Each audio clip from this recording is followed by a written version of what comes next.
제9시 기도 시간에 베드로와 요한이 성전에 올라갈새 나면서 못 걷게 된 이를 사람들이 메고 오니 이는 성전에 들어가는 사람들에게 구걸하기 위하여 날마다 미문이라는 성전문에 두는 자라.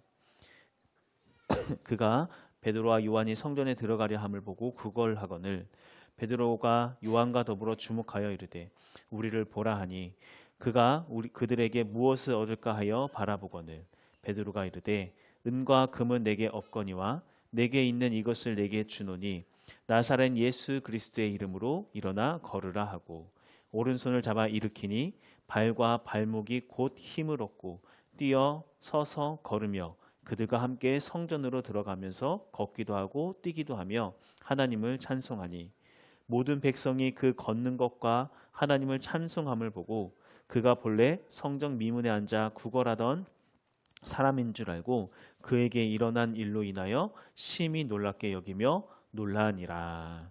아멘. 저는 목사임에도 불구하고 제 마음속에는 돈에 대한 욕심도 많고 또 미래에 대한 어떤 막 불안한 마음도 되게 많고 두려움도 많고 부정적인 생각, 시기, 미움, 질투. 그러니까 성경에서 하지 말라고 하는 그것들은 다 막 제 마음속에 있는 그런 모습들.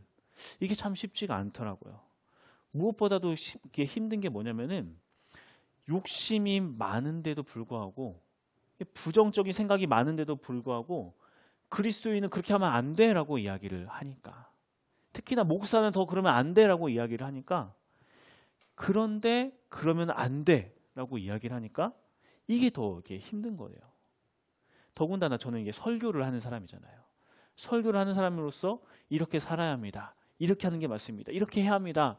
라고 이야기를 하는데 정작 저는 제가 말하는 것을 100% 제가 잘 지켜낼까요? 그렇지 못할 때가 더 많거든요. 그러니까 여기서 오는 이 괴리감이 정말 마음을 힘들게 할 때가 정말 너무나도 많아요. 욕심내면 안 되라고 말했던 제가 욕심 부리고 있고 뭐 화내면 안 돼, 짜증내면 안 돼, 시기와 질투하면 안 돼 말했던 제가 똑같이 말한 것과 정반대의 삶을 살아갈 수밖에 없는 그런 제 자신의 모습을 보면서 이건 도대체 뭐지? 나 정말 계속 설교자로 살아가도 되는 건가? 라는 그런 고민을 하게 되기도 하고 아마 이런 것은 또 저만의 문제는 아닐 거라는 생각이 들어요. 우리는 그리스도인이 어떻게 살아야 하는지를 모르지 않잖아요. 우리는 정답을 모르지 않아요. 물질에 대한 욕심 없이 그저 하나님께서 주신 일용할 양식에 감사하면서 어떤 때는 나의 것을 떼어서 다른 이들에게 나누어주는 그런 삶을 살아가고 그 어렵고 힘든 상황 속에서 하나님 신뢰하면서 불안해하지 않고 두려워하지 않고 담대히 살아가면서 늘 말씀과 기도와 찬양을 붙들고 살아가야 한다라고 하는 거. 정답은 너무나도 잘 알고 있다고 하는 거예요. 하지만 문제가 뭘까요? 욕심은 많은데 욕심 부리지 말라고 하니까 그게 더 힘든 거예요. 아니 걱정이 되는데 걱정하면 안 된다고 하니까 그게 더 힘들어요. 안 그래도 걱정이 돼. 그런데 걱정은 하지 말래. 근데 또 걱정은 돼. 아니 걱정이 되는데 걱정을 하지 말래. 어떻게 하라는 거야?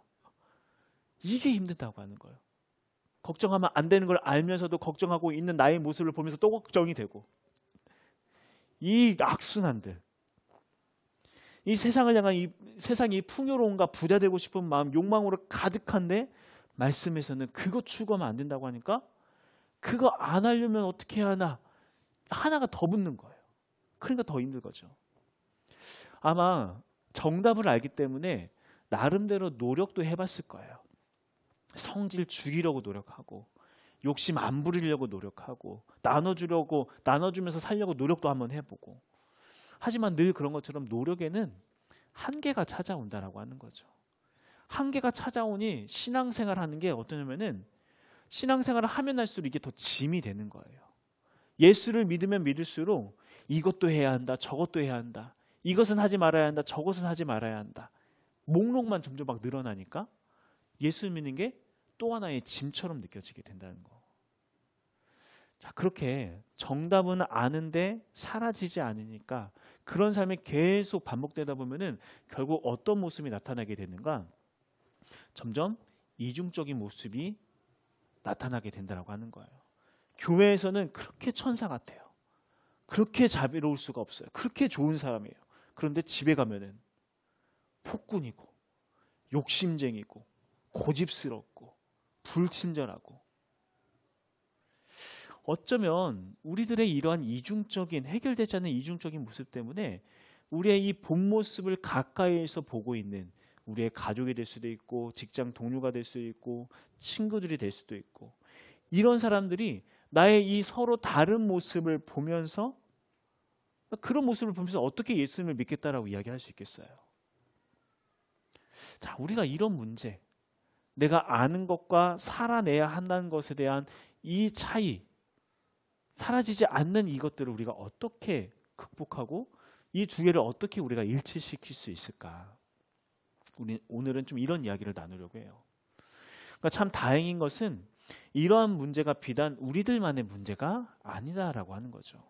다들 여러분들 온라인으로 새벽 예배 드리고 있어서 다들 아시겠지만, 온라인 새벽 예배 드리는데 동시 접속자가 10명이 요새 막 넘더라고요. 그러니까 여기 계신 분들은 다 지금 들어와서 예배 드리고 계시는 거잖아요. 할렐루야.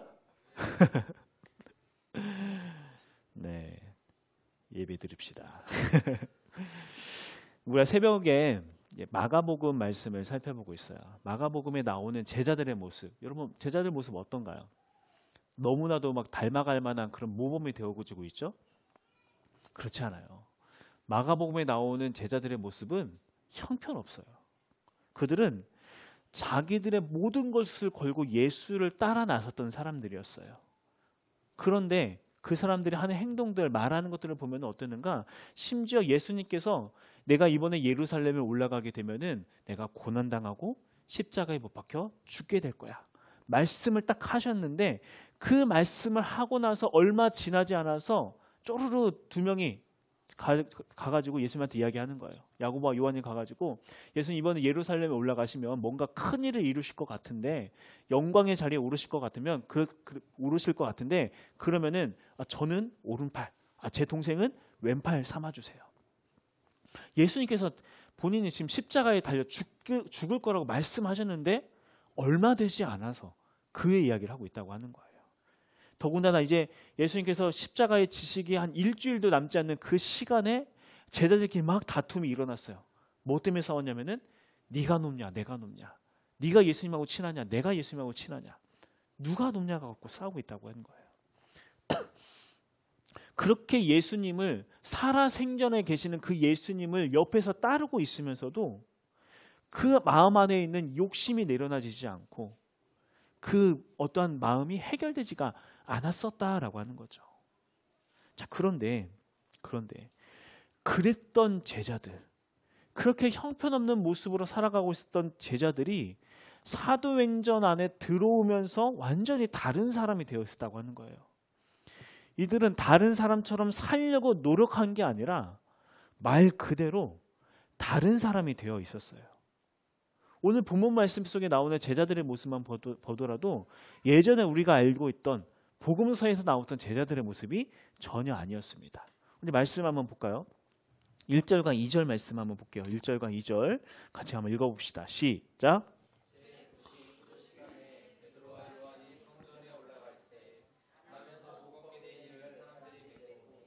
이는 성전에 들어가는 사람들에게 구걸하기 위하여 날마다 미문이라는 성전문에 두는 자라. 자, 이제 정해진 기도 시간, 여기서 제9시라고 했는데, 우리가 유대인 성경에서 이야기하는 시간과 지금 시간을 계산하는 게 가장 쉬운 방법이 뭐냐면은 시침을 반대편으로 돌리면은 그 딱 시간이 지금 시간하고 맞아요. 그러니까 지금 9시라고 이야기했잖아요. 9시면은 바늘이 어디를 향하고 있어요? 9시를 향하고 있겠죠. 9시에 반대편이면은 어디예요? 3시, 오후 3시를 이야기하는 거예요. 이렇게 계산하면 쉽겠죠. 딱 정해진 기도 시간 오후 3시가 돼서 베드로와 요한이 성전에 딱 올라갔어요. 근데 성전 미문에 누가 있었대요? 나면서부터 못 걷게 된 사람들이 와서 사람들에게 들려가지고 거기에 앉아서 뭘 하고 있었어요? 구걸하고 있었어요. 구걸. 그러니까 이 사람은 아주 오랜 세월 동안 성전에 하루도 빠지지 않고 나와서 성전에서 나왔는데 단 한 번도 성전 안에 들어가서 하나님을 예배한 적이 없었던 사람이었어요. 이 사람이 성경에 나오는 유일한 이유는 무엇이다? 구걸하기 위해서, 돈을 얻기 위하여서. 그러니까 성전에 나오면서도 하나님 그분 자체에 대해서는 전혀 관심이 없었다라고 하는 거예요. 우리가 이것을 잘 새겨들어야 돼요. 우리가 교회에 나오면서도 하나님을 예배하지 않을 수 있어요. 이 자리에 앉아 있으면서도 하나님을 예배하지 않을 수 있다고 하는 거예요. 그 관심사가 어디에 있지 않으면 하나님께 있지 않고 하나님을 통해서 받을 동전, 하나님을 통해서 받을 금과 은혜만 있으면은 그것은 하나님을 예배하는 게 아니다라고 하는 거죠. 이 사람이 바로 그런 삶을 살았다고 하는 거예요. 그렇게 수년을 성전에 오면서도 하나님을 예배하지 않았던 사람. 자, 그러던 중 베드로와 요한이 그 앞에 지나가게 됩니다. 자, 이 사람은, 이 구걸하던 사람은 아무 생각 없이 평소 여느 때와 같이 베드로와 요한에게 구걸을 하는 거예요. 3절 말씀 읽어봅시다. 시작. 성전에 들어가려 함을 보고 구걸하거늘. 자, 구걸하거늘. 자, 베드로와 요한이 가던, 딱 구걸하는, 베드로와 요한에게 구걸하는데 베드로와 요한이 가던 길을 딱 멈추고 자기에게 구걸하는 그 사람을 빤히 쳐다보는 거예요. 그러던 이야기합니다. 자, 4절. 베드로와 요한과 더불어 주목하여 이르되 우리를 보라. 우리 좀 보십시오. 이렇게 이야기를 하는 거예요. 자, 구걸하는 사람은 순간 어떤 생각이 들었을까요? 돈을 얼마나 주려고 자기를 쳐다보려고 하는 거야. 동전 몇 개 던져주는 수준이 아닌가 보지? 뭐 그런 생각을 했을지도 몰라요. 자, 그런데 전혀 상상하지도 못했던 말을 이 베드로가 하는 거예요. 자, 6절 말씀 한번 읽어봅시다. 6절 시작. 베드로가 이르되 은과 금은 내게 없거니와 내게 있는 이것을 내게 주노니 나사렛 예수 그리스도의 이름으로 일어나 걸으라 하고. 일어나 걸어라. 나면서부터 걷지 못했던 사람은 누군가 자기한테 이런 말을 할 것이라는 상상조차 하지 못했을 거예요. 누가 감히 어떤 자신감을 가지고 그런 말을 할 수 있었겠어요. 더군다나 이야기했던 것처럼 마가복음에 나왔던 제자들은 본인들이 금과 은을 추구했던 사람들이었잖아요. 어떻게 해서든 예수님을 통해서 한 자리를 차지할 생각만 하고 어떻게 해야 더 많은 것을, 더 좋은 것을 누릴 수 있을지 이것만을 생각하면서 심지어 예수님을 통하여서 오로지 자기들의 욕심을 채우고자 했던 그런 사람들인데, 그렇게 금과 음을 추구했던 그 제자들이 지금 뭐라고 하고 있어요? 지금은 금과 음을 추구하는 사람이 아니라고 하는 거예요. 이 사람들이 나는 더 이상 욕심 부리지 말아야지, 나는 금과 은을 추구하지 않을 거야, 노력해서 된 것이 아니라 그냥 그런 사람이 되어 있었다고 하는 거예요. 그렇게 성전 앞에서 하나님을 예배하는 것보다 금과 음을 강구하면은 그 거지를 찾아가서 이 제자들이 지금 어떻게 하고 있어요? 7절과 9절 말씀. 오른손을 잡아 일으키니 발과 발목이 곧 힘을 얻고 뛰어서서 걸으며 그들과 함께 성전으로 들어가면서 걷기도 하고 뛰기도 하며 하나님을 찬송하니 모든 백성이 그 걷는 것과 하나님을 찬송함을 보고. 그렇게 성전에 나오면서도 단 한 번도 제대로 예수님을 예배하지 못하면서 금과 음만을 추구하던 그 구걸하던 안증뱅이를 잡아 일으켜 세웠을 뿐만 아니라, 일으켜 세웠더니 그 사람이 어떻게 했어요? 바로 성전 안으로 뛰어들어가서 거기서 하나님을 찬양하며 하나님으로 인하여서 기뻐하는 그 길을 열어주는 역할이 바로 이 베드로가 했다라고 하는 거예요. 자, 금과 은을 따라갔던 제자들이 그렇게 예수님께서 그게 아니라고, 높아지고 하지 않은 자는 더 낮아져야 한다고 그렇게 가르치고 또 가르쳤는데도 불구하고, 그러한 가르침을 수없이 들었음에도 불구하고 금과 은에 대한 욕심을 포기하지 못했던 이 제자들이 어떻게 이런 변화를 맞이할 수 있게 되었는가? 어떻게 이런 변화를 맞이할 수 있었을까요? 그 비결이 뭐예요? 6절 말씀 한번 보겠습니다. 6절 말씀 읽어봅시다. 시작. 은과 금은 내게 없거니와 내게 있는 이것을 내게 주노니 나사렛 예수 그리스도의 이름으로 일어나 걸으라 하고. 은과 금은 베드로에게 없었대요. 그런데 베드로에게는 뭐가 있었어요? 내게 있는 이것을 너에게 준다. 내게 있는 이것, 바로 나사렛 예수 그리스도. 은과 금은 없었지만 그 안에 나사렛 예수 그리스도가 가득 찼기 때문에 베드로는 예수님으로 충만했던 사람이었다라고 하는 거예요. 그 마음 가운데는 늘 예수님만 생각하고 예수님의 은혜와 사랑이 늘 넘쳐 흐르고 거기에 대한 감격이 넘쳐 흐르고 예수님에 향한 그 사랑이 충만하고 그렇게 예수님으로 가득 차 있으니까 더 이상 금과 은을 추구하지 않게 되었다고 하는 거예요. 더 이상 혈기를 따라 살지 않기 위해 노력해서가 아니라 혈기가 안 부러지는 사람이 됐다고 하는 거예요. 욕심 부리지 말아야지 주문을 외워서 된 것이 아니라 그냥 노력해서가 아니라 욕심이 없는 사람이 되었다고요. 왜요? 어떻게 해요? 예수님으로 충만해져 버리니까.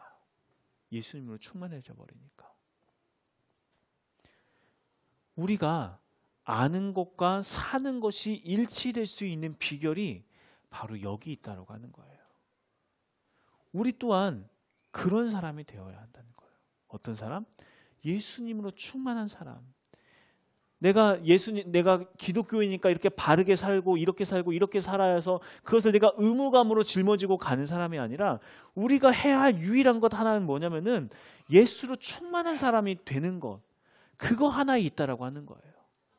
예수로 충만하기만 하면, 예수님으로 충만하기만 하면 완전히 다른 사람이 될 수밖에 없어요.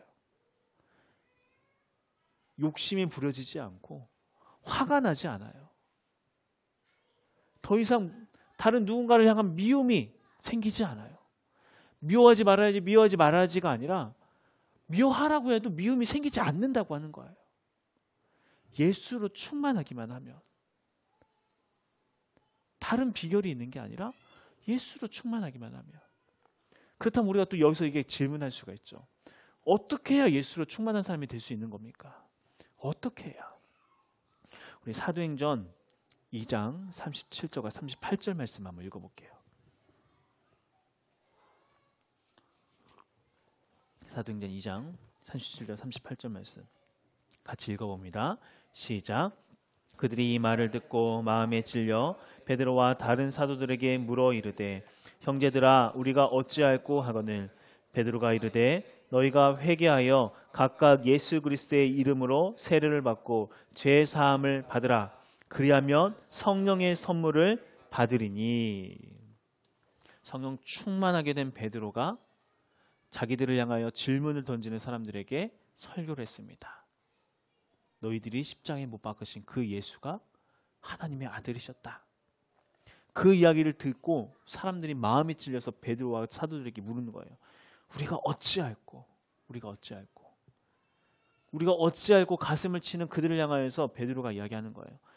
회개하라. 그리고 예수의 이름으로 세례를 받고 죄사함을 받아라. 회개하고 세례를 받는 거. 자, 세례라는 게 도대체 뭘까요? 세례라고 하는 것은 이전에 나는 죽고 물속에 들어가는 그 순간 이전에 나는 죽고 물속에 나오는 순간 나는 예수로 살아가는 자입니다. 나는 새로운 존재가 되었습니다. 이것을 믿음으로 고백하며 간구하며 나아가는 걸 그걸 의미한다라고 하는 거예요. 결국 우리가 예수로 충만한 사람이 되는 유일한 방법은 뭔가 하면은 매 순간 나 자신의 죽음을 고백하는 거예요. 주님, 나는 죽은 자입니다. 눈을 뜨는 순간 그 순간부터 주님, 나는 죽은 자입니다. 내가 오늘 하루 예수로 살아가게 하여 주시옵소서. 이 믿음의 고백, 이 믿음의 기도부터 하루를 시작을 하는 거예요. 매 순간 한 발자국 걸을 때, 뭘 할 때, 어떤 일을 할 때, 밥 먹을 때 주님, 저는 죽은 자입니다. 저는 예수로 사는 자입니다. 계속해서 세례 받은 자로서 이 믿음의 고백이 우리 가운데 나타나기 시작할 때 이 믿음의 고백이 우리에게 일상이 되고 습관이 되어지고 우리의 삶이 되기 시작할 때 그 순간부터 우리들의 삶이 우리의 존재가 완전히 다른 존재가 된다라고 이야기하는 거죠. 왜 운동선수들이 똑같은 일을 반복하면은 더 이상 신경 쓰지 않아도 그냥 그대로 그냥 동작이 되는 게 있잖아요. 우리 경일 집사님도 이제 운동 선수잖아요. 경일 성도한테, 경일 우리 집사님한테 다른 잘못된 자세로 운동해 보세요라고 이야기해도 이게 쉽지 않아요. 네. 바른 자세로 저절로 잡혀져요. 어떻게 이게 가능했어요? 처음부터 이게 가능했어요? 아니요. 반복하고 또 반복하고 또 반복하다 보니까 이제는 잘못된 자세 잡는 게 더 힘들어진다고 하는 거예요. 마찬가지로 우리들 또한 매 순간 바른 모습, 나는 죽은 자입니다. 나는 예수로 사는 자입니다라는 이 믿음의 고백으로 계속 우리들의 삶의 모습과 삶의 고백을 바로잡기 시작할 때 어느 순간 우리들의 존재 자체가 내가 노력하지 않아도 바른 모습으로 살아가는 그런 모습이 우리의 삶 가운데 나타나기 시작한다라고 하는 거예요. 바로 그러한 사람들을 통하여서 그렇게 나는 죽고 나는 예수로 사는 자입니다. 이것을 붙잡고 매일매일 그런 고백으로 살아가는 그러한 사람들. 그래야 해서 더 이상 금과 음을 향하여 살아가는 자들이 아닌 한 영혼을 향하여 살아갈 수 있는 그러한 사람들이 모여졌을 때 그러한 사람들을 통하여서 하나님을 예배하지 못했던 사람들이 하나님을 예배하게 되어지고 수십 년을 성전에 오면서도 단 한 번도 하나님을 예배하지 못했던 그 사람이 성전 안에 뛰어들어가 하나님을 위하여서 기뻐하는 그 길을 열어놓을 수 있게 되고 우리가 그렇게 계속 매주마다 이야기했던 것처럼 사랑하고 떡을 떼며 기도하는 그런 교회를 우리가 그런 교회를 세워갈 수 있게 되어진다라고 하는 거예요. 베드로와 요한처럼 내게 있는 이것 예수님, 내가 다른 사람에게 줄 수 있는 예수님을 소유한 그 사람들을 통하여서 이 모든 일들이 그렇게 이루어진다라고 하는 거죠. 예수님 없는 신앙생활은 우리에게 무거운 짐밖에 되지 않아요. 예수님 없이 신앙생활하면은 신앙생활하는 것만큼 고역스러운 게 없어요. 왜요? 하지 말라는 거, 우리의 본성에 거슬리는 것을 얼마나 많이 요구해요. 어떻게 그걸 다 지키면서 살아가요? 그런 것들은 우리가 지켜내야 할 게 아니라 지켜지는 거라는 거예요. 어떻게 해요?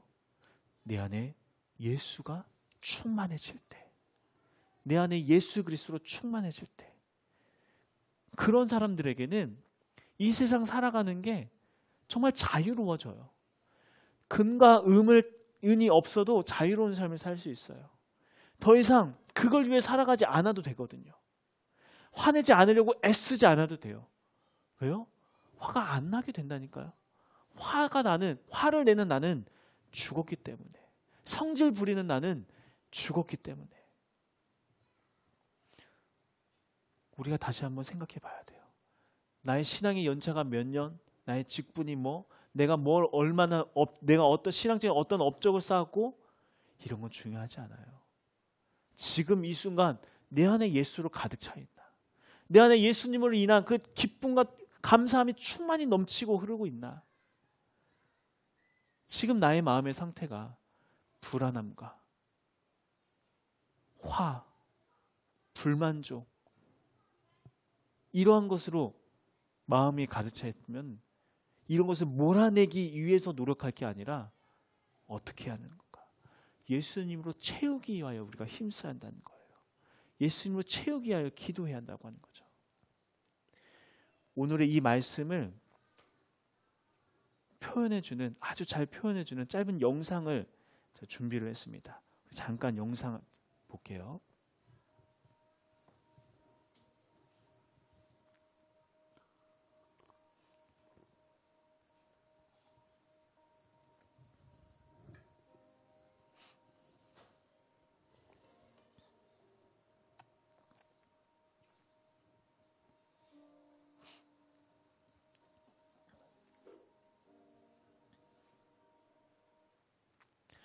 이 짧은 영상이 오늘의 모든 설교를 다 담아내고 있어요.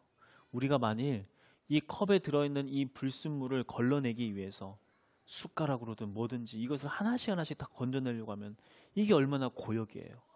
그렇게 하더라도 다 해낼 수도 없어요. 그런데 어떻게 하니까? 깨끗한 물이 계속 부어지고 또 부어지니까 그 안에 있는 불순물이 알아서 나가는 거예요. 깨끗한 물이 되어지는 거죠. 마찬가지로 우리 안에 예수님이 계속해서 부어지고 또 부어지게 되었을 때 우리들 또한 거룩한 모습으로 살아갈 수 있게 되어진다라고 하는 거죠.